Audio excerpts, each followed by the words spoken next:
탄광촌에 살고 있는 한 광부가 깊은 갱도 속에서 보석 하나를 발견합니다. 그 보석을 가져다가 집에 놓고 관리하다가 이 광부는 돌아갑니다. 그 보석이 서울로 보내집니다.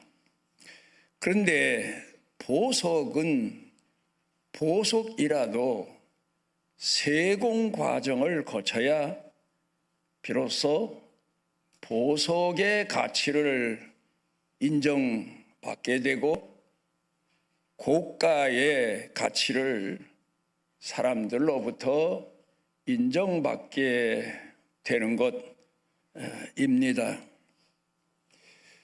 그런데 이 보석이 스스로 자기 자신을 세공하는 방법을 서울에 올라와서 터득합니다. 그리고는 열심히 자기 나름대로 살면서 서울 생활하면서 공부하면서 터득한 자기 자신의 생활 방식을 가지고 적응합니다. 그런데 그 세공 방식이 한마디로 말하면 주변 사람과 자기가 오르려고 목표한 사람과 공감대를 이루는 겁니다. 자기를 낮추고 겸손한 마음으로 모르는 것을 묻고 그리고 그의 지도를 받고 가르침을 받고 그렇게 자기 자신을 세공하는 과정을 거쳐서 끝내는 모든 사람들이 놀라워할 만한 아주 값비싼 보석이 돼서 오늘 세상 사람들로부터 존경받고 인정받고 그리고 그가 쓴 글에 대해서 많은 감명과 그리고 감동을 주는 그런 사람이 된 겁니다. 이 얘기는 제가 얼마 전에 선물 받은 책 공감지능시대라는 책 작가 김희현 작가의 삶을 생을 내 나름대로 평가해서 여러분 앞에 전한 이야기입니다. 가난하게 태어나서 가난한 사람으로 서울로 보내져서 공부를 시작하는데 자기 자신의 학비를 누가 도와줄 사람도 없습니다. 그래서 고학하면서 공부를 했는데 결국 한국에서 손꼽히는 인류대학에 들어갔고 그리고는 그 학교를 졸업하고는 어느 외국 은행에 입사를 합니다. 그리고는 그곳에서 얼마나 노력을 하고 얼마나 많은 헌신을 했으면 한국 거대 회사에서 스카우트 해갖고 그 다음에는 또 그보다 더 큰 회사에서 스카우트 해가고 그러면서 그 회사의 중요한 이사직까지 올라갔다가 나이가 되어서 퇴임하고 그리고 책을 쓴 사람입니다. 공감지능시대. 지금 많은 사람들은 우리가 사는 이 시대를 가리켜서 AI 시대다. 사람의 머리 가지고 AI를 능가할 수는 없다. 미리 두려워하고 절망하는 사람도 많지만, 그런데 이 작가는 그 AI 시대를 능가할 수 있고 추월할 수도 있고 거기서 살아남을 수 있고 거기서 AI 시대 이상의 삶을 생을 살 수 있는 것은 인간이 가진 따뜻한 공감이다. 그런 내용을, 책도 두껍게 썼습니다.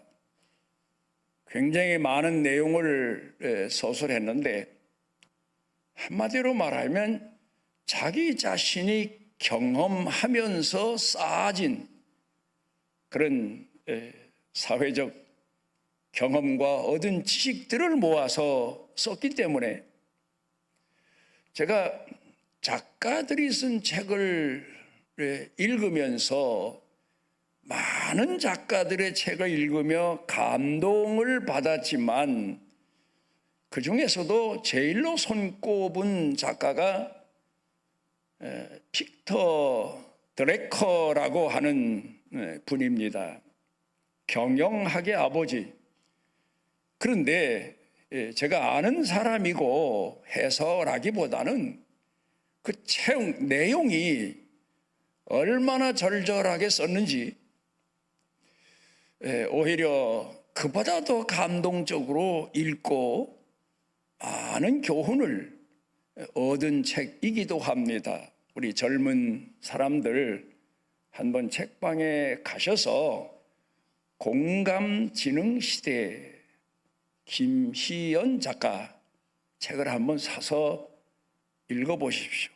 아하, 나도 이렇게 살아야 되겠구나. 어쩌면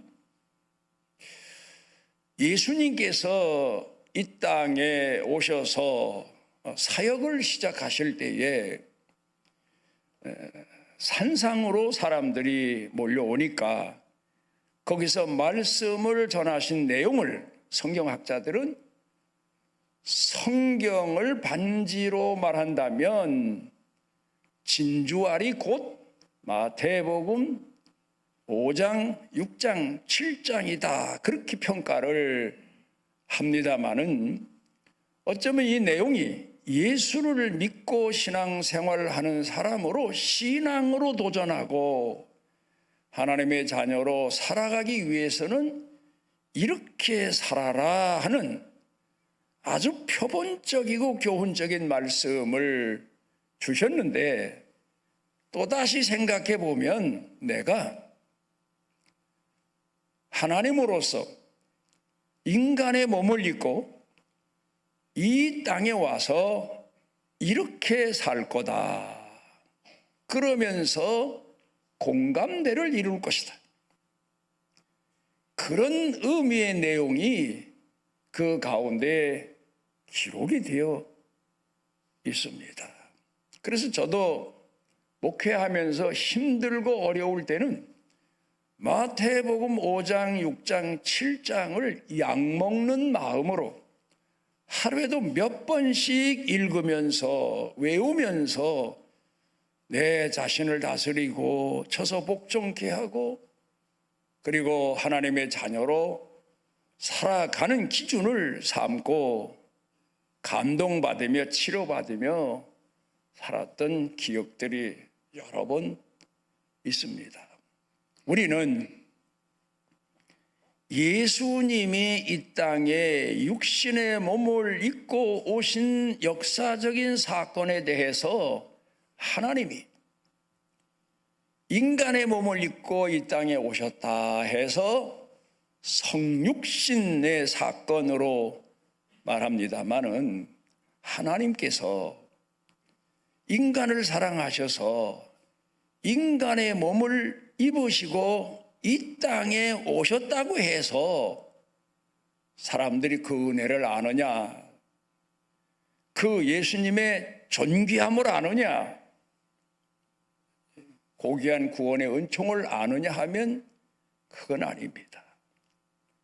그래서 예수님이 그렇게 오셨지만 이제 죄인들과 주변 사람들과 어리석은 사람들과 공감대를 이루시기 위해서 찾아가십니다. 함께 하십니다. 말씀을 나누십니다. 병든 사람을 어루만지십니다. 죄인 중에 죄인도 그 생각과 마음의 문을 닫아버리고 삶을 생을 포기한 사람에게도 예수님께서 가까이 다가가셔서 그의 죄를 문책하지 않으시고 어루만져 주시고 감싸 주시고 용서해 주시고 그러면서 그의 마음을 얻어내기 시작하시고 그래서 그 얻어낸 마음을 하나님의 자녀로 살아가도록 하신 겁니다. 솔로몬이 하나님 앞에 1000번제를 드리지 않았습니까? 하나님이 감동하셔서 그 솔로몬에게 내 소원이 무엇이냐? 그렇게 물으시니까 솔로몬이 하나님께 대답하기를 레브 쉐마르 그렇게 답변을 했습니다. 그 말의 뜻은 우리는 흔히 쉽게 지혜를 주십시오 하지만 그 말 가지고는 그 말의 해석이 다 되질 않습니다. 그 말의 의미는 레브 쉐마르라고 하는 말의 히브리어 내용 깊은 곳에서는 듣는 마음을 주옵소서. 그래서 하나님이 감동하셔서 내가 구한 것도 주거니와 구하지 않은 것도 주마. 그래서 이 세상에 태어나 산 사람 중에 솔로몬만큼 지혜롭고 하나님 말씀으로 충만하고 영광을 누린 사람이 없다고 역사학자들이 평가할 만큼 큰 축복과 은혜를 누렸습니다. 여러분, 인간은 하나님께서 창조하신 피조물이 피조물로서 가장 중요한 핵심이 뭐겠습니까? 나를 창조하신 창조주 하나님의 말씀에 귀를 기울이는 겁니다. 마음을 기울이는 겁니다. 내 생각을 쏟아내는 겁니다. 바로 그런 마음을 주옵소서. 하나님을 아는 것이 지혜의 근본이라고 솔로몬이 고백합니다마는 여러분, 우리 피조물로서 가장 중요한 것, 우리는 어찌 생각해 보면 인간으로 태어나서 이 사회에서 그나마 적응하고 그나마 두각을 나타내고 그나마 내 생애를 살기 위해서는 배워야 된다 해서 세상 사람들이 만들어 놓은 학문을 배웁니다. 높은 경제까지 이르렀다고 하지만 그런 사람일지라도 세상을 창조하시고 이 세상을 구성해 놓으신 하나님에 대해서 모르는 건 이건 세상 전부를 안다고 착각하고 있을 뿐이지 아무것도 모르는 백치나 불과한 겁니다. 하나님을 알기 위해서는 중요한 게 뭡니까? 하나님의 말씀에 마음을 기울이는 겁니다. 귀를 기울이는 겁니다. 뜻을 해석하고 이해하는 겁니다. 무슨 얘기가 있습니다. 아마 북한에서 어느 장로님이 구역 식구들을 모아놓고 성경 공부를 하십니다. 아주 옛날 얘기예요. 요새 같으면 그런 장로님은 없죠. 장로님이 이제 구역 식구들을 놓고 성경 공부를 가르치시는데 이제 뭘 가르치셨나 하면 주기도문, 그 중에서 본디오 빌라도에게 고난을 받으사, 그 대목입니다. 그때 장로님이 뭐라고 하시는가 하면 빌라도의 본 이름이 본디오로구나, 오시로구나. 본디오가 그랬답니다. 왜? 본디오시, 본디오 빌라도에서 북한에서는 좀 디라는 말을 붙여요. 그래, 본디오 그러니까 본래 빌라도의 성이 오시다. 그랬더니 교인들이 뭐라 합니까? 아멘, 예, 그랬답니다. 그러다가 또 그 다음에 마태복음 16장에 있나요? 예수님께서 가이사라 빌립보로 제자들과 가셨다 그랬더니 장로님 하시는 말씀이 가이를 사러 빌립보에 가셨다. 가이가 뭔가 하면 북한 말로 가인데 우리말로 말하면 개입니다. 개를 사러 제자들과 함께 빌립보에 가셨다. 그래, 성도들하고 얘기를 하시는 겁니다. 예수님도 제자들과 함께 복음 전하시다 보니까 고단하시기도 하시고 기력도 떨어지셔서 그래서 빌립보에 개를 사다가 뭐 개소주를 하셨던가 아니면 뭐 보신탕을 하셨던가 그래 드시려고 가셨다. 그 교인들이 맞습니다. 그랬겠지요. 예수님도 고단하셨기 무슨 얘기가 있습니다만 성경을 그렇게 공부해가지고는 안 되는 거지요. 거기서 말씀하고 있는 깊은 뜻을 헤아리는 것. 우리 한국교회는 초창기 때는 뭐 다 그래요. 성경의 깊이를 몰라서 그랬지만 지금이야 얼마나 한국교회가 성경을 가르치고 주기도문 가르치고 사도신경 가르치고 신학 가르치고 교리 가르쳤으면 상당한 수준에 이르렀는데도 불구하고 그래도 이단들에게 미혹을 받아 교인을 뺏기는 것을 보면 참 기가 막힐 데가 없잖아 있지요. 여러분 우리에게 가장 중요한 것 그건 바로 하나님과의 소통입니다. 우리 예수 믿는 사람들은 그 소통을 우리는 성경만 가지고 소통하느냐? 아니에요. 성경만 가지고 해석을 하다 보면 오해 소지가 많은 게 있습니다. 문화적인 차이도 있지, 언어적인 차이도 있지요. 또 시대적인 차이도 있죠. 상황도 그렇지요. 그래서 성경 공부할 때 우리가 중요시하는 것은 그렇다고 기도 많이 했다고 마음대로 성경을 풀어제치는 것도 잘못된 거지만 성령께서 성경의 깊은 뜻을 열어주시도록 기도하는 마음으로 성경을 읽어야 됩니다. 그게 바로 솔로몬이 하나님 앞에 기도한 레브 쉐마르라고 하는 뜻입니다. 하나님의 마음을 헤아리게 해주십시오. 마음을 헤아려야 소통이 되는 거죠. 가족 간에도 우리 근래의 가족 문제가 이 소통의 문제 아닙니까? 마음의 문제 아닙니까? 지식의 문제가 아니에요. 언어의 문제가 아니에요. 풍습, 사회적인 권리 그 문제가 아니에요. 마음의 문제예요. 마음이 소통되는 것 하나님과의 관계입니다. 하나님의 뜻을 마음에 품고 우리가 사는 겁니다. 그 다음에 두 번째로는 이웃과의 소통입니다. 공감이죠.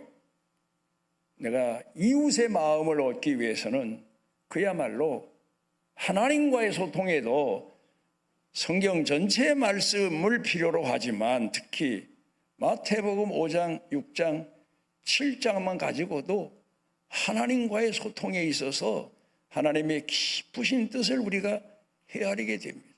도무지 감당할 수 없는 말씀을 하시고 계시지만 오리를 가고자 하는 자가 어떻게 십리까지 가지고 속옷을 달라는 자에게 어떻게 겉옷까지 주고 오른편 뺨을 치는 자에게 왼편 뺨까지 어떻게 돌려댈 수 있습니까? 그런데 내가 마음을 쏟아서 그 말씀에 순종하다 보면 하나님이 왜 그렇게 우리에게 말씀하시는지를 깨닫게 됩니다. 고난을 통해서 고생만 하는 게 아니에요. 고통만 겪는 게 아니에요. 그 가운데서 하나님이 내게 주시고자 하시는 깊은 평소에 깨닫지 못한 오묘한 진리를 깨닫고 감동할 때가 참 많습니다. 이웃과의 소통도 그래요. 가족과의 소통도 그래요. 우리가 마음을 헤아리는 것 참 중요한 내용입니다. 마음을 헤아리고 나면 어떤 어려운 문제도 소통이 안 되는 게 없잖아요. 연세 많으신 어르신들은 잘 알고 계신 내용이지만 옛날에 공부를 못한 총각이 어느 처녀하고 아마 오늘로 말하면 연애를 했는데 편지를 보내야 되는데 공부를 못했으니 글도 쓸 줄 모르고 낙엽에다가 그림을 그렸는지 남이 버린 종이 쪽에다가 그림을 그렸는지 그랬다잖아요. 굴뚝 하나 하고 새 하나 하고 그려서 보냈어요. 근데 그 보낸 걸 아가씨가 받고 곰곰이 생각을 해봅니다. 이게 무슨 뜻일까? 결국 마음이 통하니까 통했다는 거 아닙니까? 아, 가고 싶은 마음은 굴뚝 같은데 갈 새가 없구나. 그렇게 보냈구나. 그랬다는 얘기. 마음이 가장 중요한 거예요. 여러분도 우리가 하나님 앞에 헌신할 때에도 그렇고 충성할 때도 그렇고 마음을 들여서 하는 겁니다. 마음을 쏟아서 하는 겁니다. 가장 중요한 겁니다. 오늘 성경 본문 말씀으로 돌아가서 보면 예수님께서 부활하셨어요. 제자들이 믿지를 않아요. 몇몇 제자가 보고도 안 믿는 거예요. 못 믿는 거죠. 환상을 본 줄 알지 부활하신 예수님인 줄 생각을 못 하는 거예요. 그래 제자들이 뿔뿔이 흩어지게 돼서 이 두 제자가 자기 고향으로 돌아가는 거 아닙니까? 그런데 부활하신 예수님께서 고향으로 돌아가면서 두 사람이 오죽했겠어요?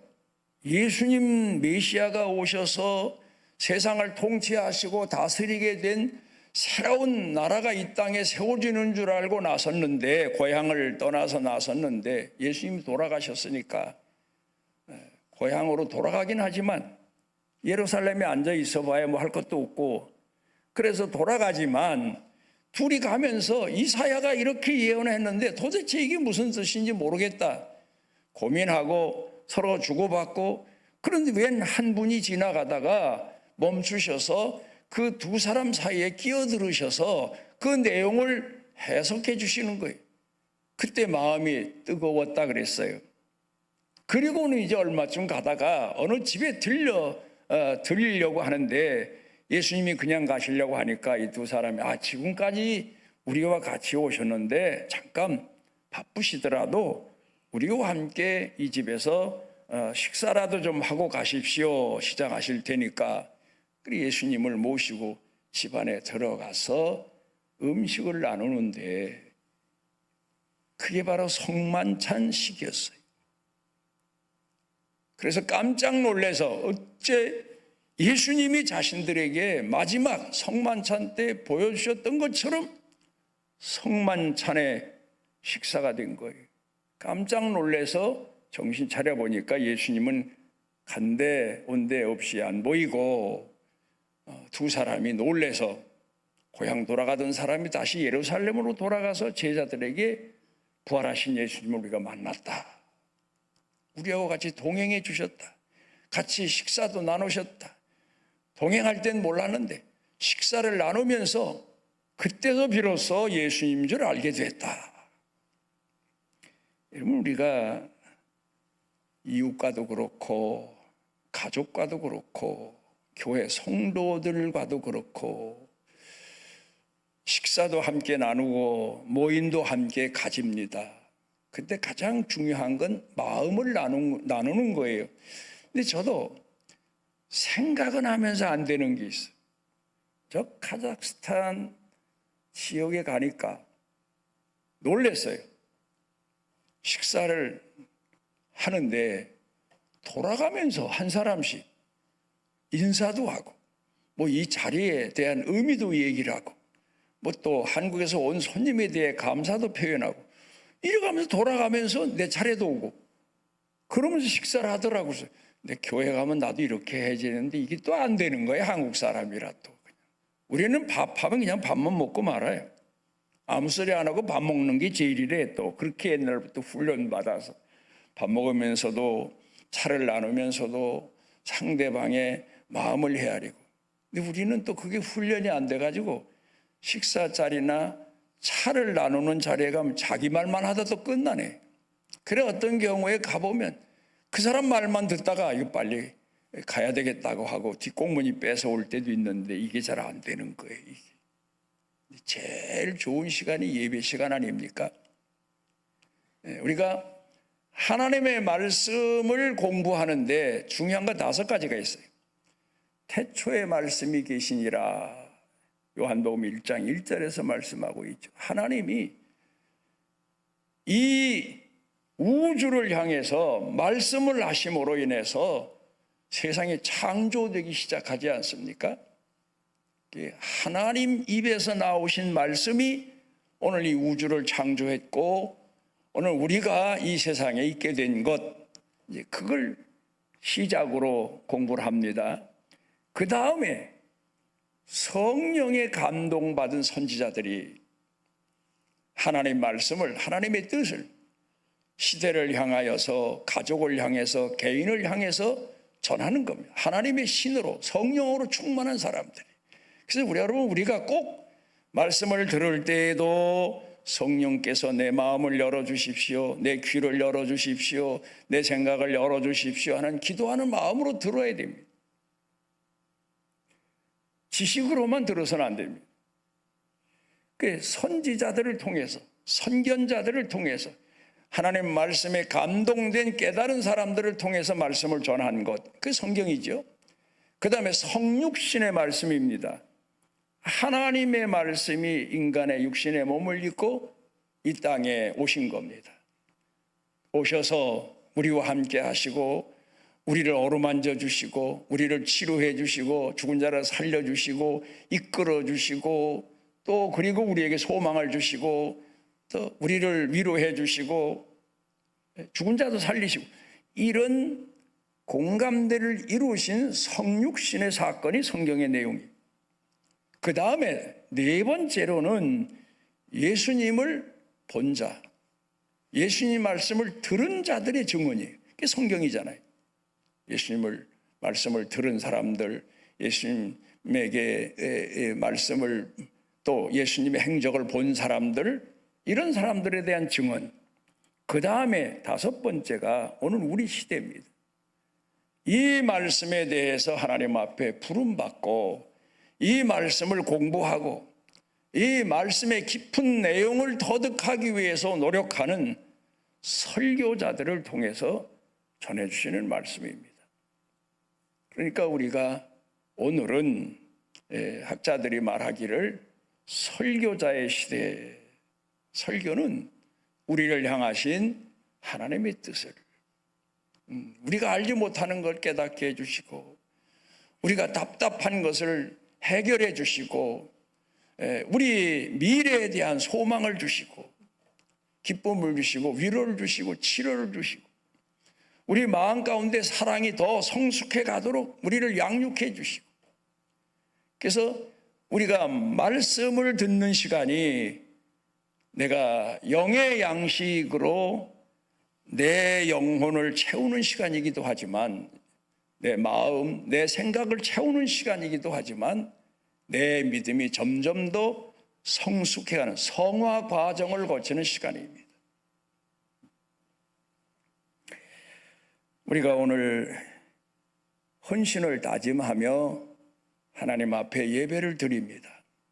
우리가 들은 말씀대로 나아가서 가정에서도 헌신하고 교회에서도 헌신하고 또 교회가 하는 일, 목적된 일에 헌신하는 것, 그때에도 우리는 우리를 향하신 하나님의 사랑에 감동돼서 헌신하는 거고 그 하나님 사랑하는 마음에 보답하기 위해서, 응답하기 위해서 헌신하고 충성하고 낮아지는 겁니다. 참 어떤 때에는 인간으로서는 그렇게 할 필요가 없을 때가 많아요. 상대방과의 관계에 있어서 상대방 하는 대로 보면 내가 할 일이 아닌데도 하나님의 마음을 생각해서, 마치 여러 형제가 살면서 형제 간에도 다툼이 있고 의견 충돌이 있지만 그 형제된 아버지 어머니의 자식을 향한 마음을 헤아려서 그 형제에게 아버지 어머니의 마음으로 대하는 것처럼 우리가 외인에게도 그 죄인을 향하신 하나님의 마음을 헤아리고 그를 가까이 다가가서 그를 어루만져 주고 공감대를 이루고, 그렇게 함으로 인해서 그들이 하나님 앞으로 돌아오는 계기를 만들어 주기도 하고, 탕자의 마음을 두드려서 마음문이 열려지기도 하고, 그게 바로 하나님 마음을 품고 사는 성도들의 사명입니다. 기도하십니다. 오늘 우리를 이 자리에 모아주신 은혜를 감사드립니다. 우리가 주의 마음을 헤아려서 주님 기뻐하시는 대로 우리도 기뻐하며 하나님 앞에 쓰임받는 축복된 자녀로 부름을 받았사오니 이 삶이 생애가 보다도 하나님께도 영광이 되며 우리가 하나님께서 우리를 세상에 보화 중에 보화로 여겨주시는 축복의 성도들 모두가 되게 하여 주옵소서. 예수님 이름으로 기도드리옵나이다. 아멘.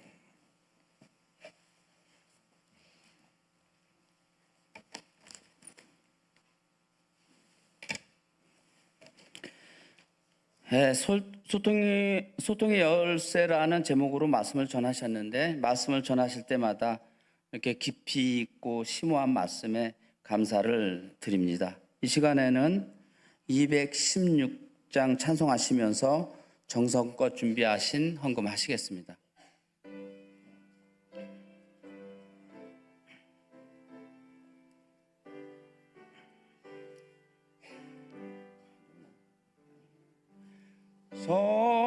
성자의 귀한 몸 날 위하여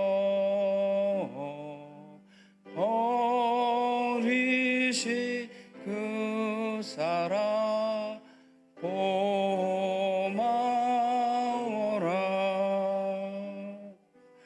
내 머리 숙여서 주님께 비는마 나무 주님께 바치리까.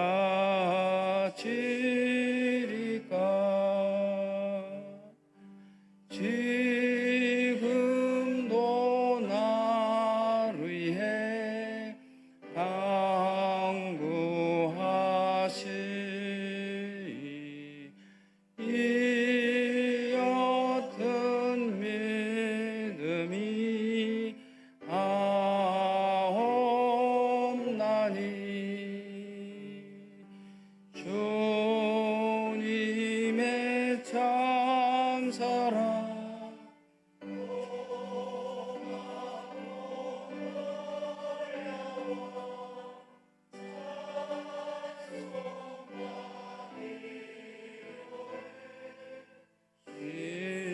이지 않네.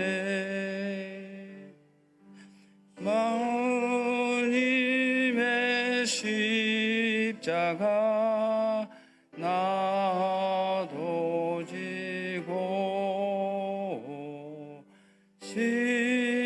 신실한 믿음과 마음으로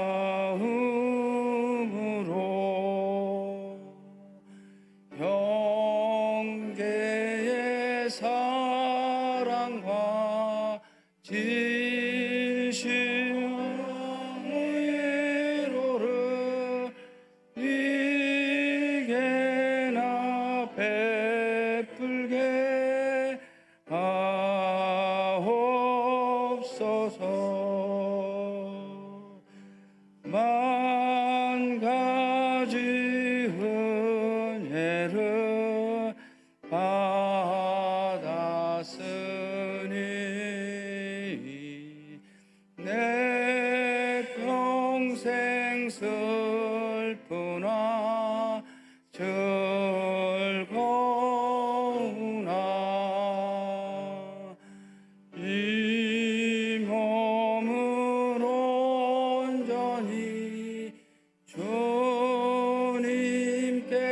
바쳐서 주님만 위하여 늘 살겠네. 아멘.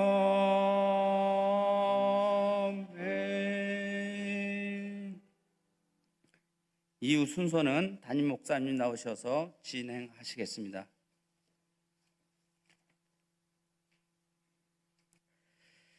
우리 예배 후에 우리 구역장 교육이 있습니다. 우리 중예배실로 우리 구역장님들은 모여주시기 바랍니다.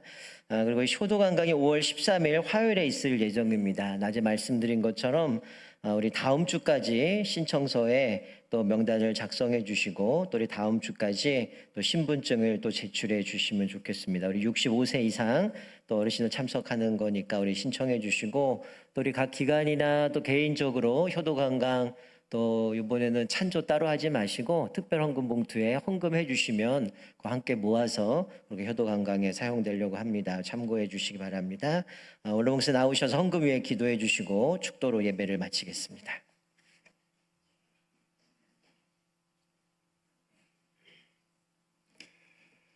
주께서 만민 중에 선택하신 하나님의 자녀들이오니 그 사는 생활에도 직업에도 일터에도 경영에도 크게 축복의 은혜를 더해 주셔서 평생 하나님을 마음껏 공경하며 하나님이 원하시는 일에 앞장서서 요긴하게 쓰임 받을 수 있는 축복의 은혜가 넘치고 넘치게 하옵시며 이 고귀한 복이 자녀 자손 대대로 신앙유산과 함께 물려지는 축복의 은혜를 더하시옵소서. 예수님 이름으로 축복하옵나이다. 이스라엘의 하나님 여호와께서 그 날개 아래 보호를 받으러 온 내게 온전한 상 주시기를 원하노라.